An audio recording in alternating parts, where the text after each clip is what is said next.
everyone, my name is Shaila Moras. I'm working as a lecturer for the Department of Food Nutrition and Dietetics in Milagres College, Mangalore. In today's video, we are going to discuss about a small introduction on food science. Okay. So what is food science? And before going to food science, let us know about what is food. So basically what is food?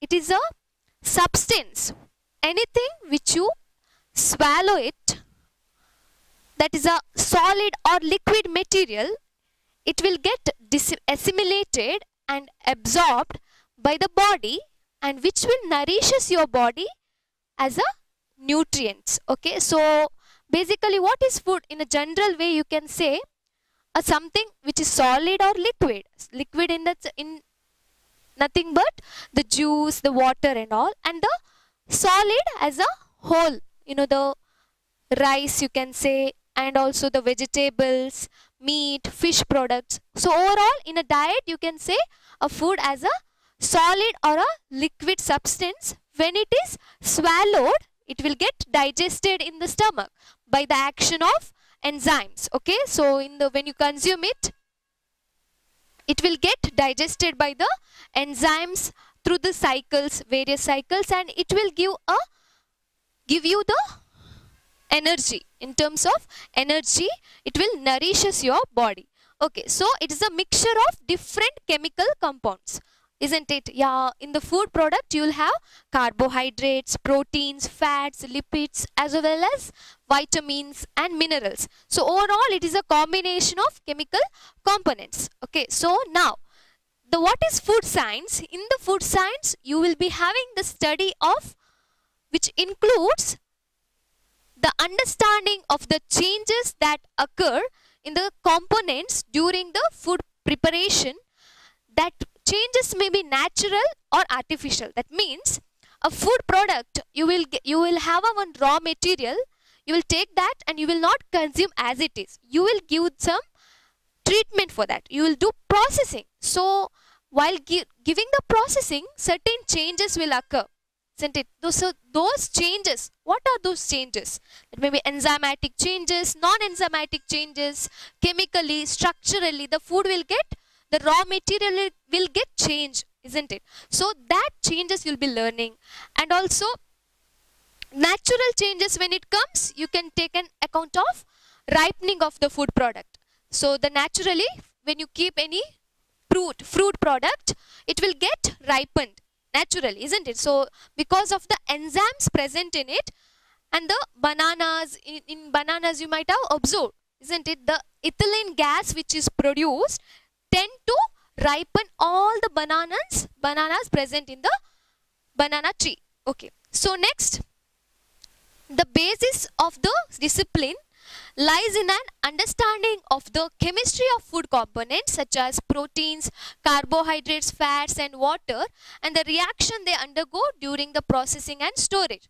So the food will have nutrients. So what are nutrients? Nutrients are the carbohydrates, proteins and fats, water, minerals, etc. So there the chemistry, you are learning the chemistry of it. So structure will be learning, changes will be learning, what are carbohydrates, what type of carbohydrates are there in the food product. Okay, so proteins, the structure of protein, what is the structure? By knowing it, you will understand the changes, what changes it will undergo when you give certain treatments. So by knowing this, you can, overall you can store, you can handle your food for a longer time. So the main purpose is to keep the food for a longer time, to increase the shelf life of the food product. Okay, so not only that, in a nutritional point of view also it is a beneficial to you all. You can understand which nutrient I can consume, which nutrient will have certain components in it. Okay, so the chemistry will give you the correct understanding of it. Yes. Next, a complete understanding of processing and preservation method is required, including drying, freezing, pasteurization, canning, irradiation, extrusion, etc. So here in the food science, it is mainly applied in the food industries. Okay, so food industries, what they will do is they will take the raw material, they will wash, they'll clean, they'll give certain pre-treatments. So that also comes under food science. And also the storage, how you will store. You need to know the storage temperature, right? So how you will store, that also comes under food science. And that before storing, you need to remove the factors which influences spoilage, right? So drying, if you take an example of drying, so why drying is done? To remove the moisture content from the food in order to delay, in order to avoid the microbial spoilage. Similarly, certain enzymes, certain microorganisms cause a spoilage. So pasteurization, when it comes to the milk, it is given pasteurization. So heating of the milk for certain temperature for certain time is maintained. So in order to kill the microorganisms, main goal is to keep that food product for longer time. So that and all treatments and all comes under this food science. Okay, the ability to carry out analysis of food constituents is developed along with the statistical quality control methods. So not only that, there are certain quality control QC labs in the food industry you will find. When you visit any food industry QC lab, QA executive will be there to analyze the food product before dispatching to the general public. So what are the quality attributes? Is that food is texturally good, proper or not? So that certain general overall acceptability is also measured in a quality control labs. Okay. So then the microbiology and safety aspects of food must also be understood. So here the main and important aspect is safety. So every food industry, all the food industries now have to certify by the ISO, and also there is a safety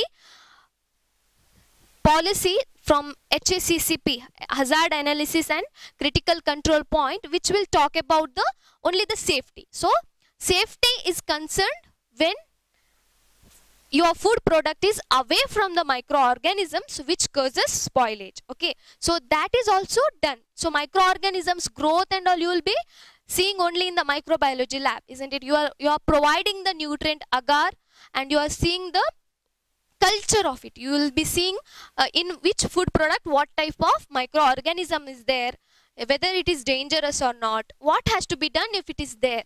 Okay, so before that, by doing those tests only you can, if it is positive, you cannot dispatch your food product to the general public. If it is negative only, you can dispatch your food product to the general public in order to maintain the safety.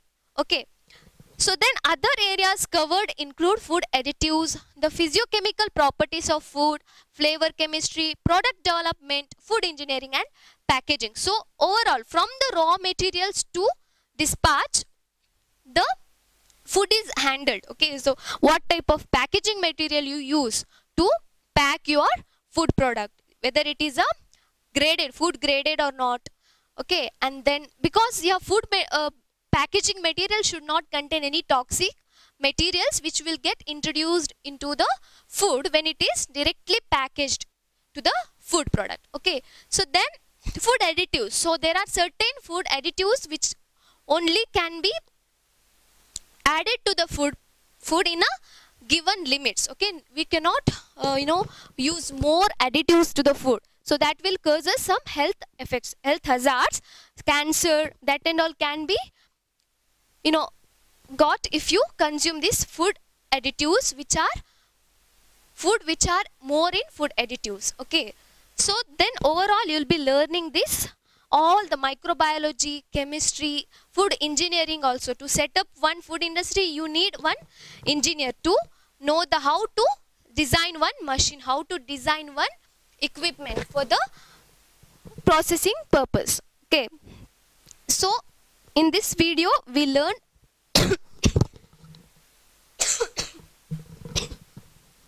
so in this video we discussed about what is food and what is food science and what and all you'll be including in the food science in a very brief way. Okay, thank you one and all.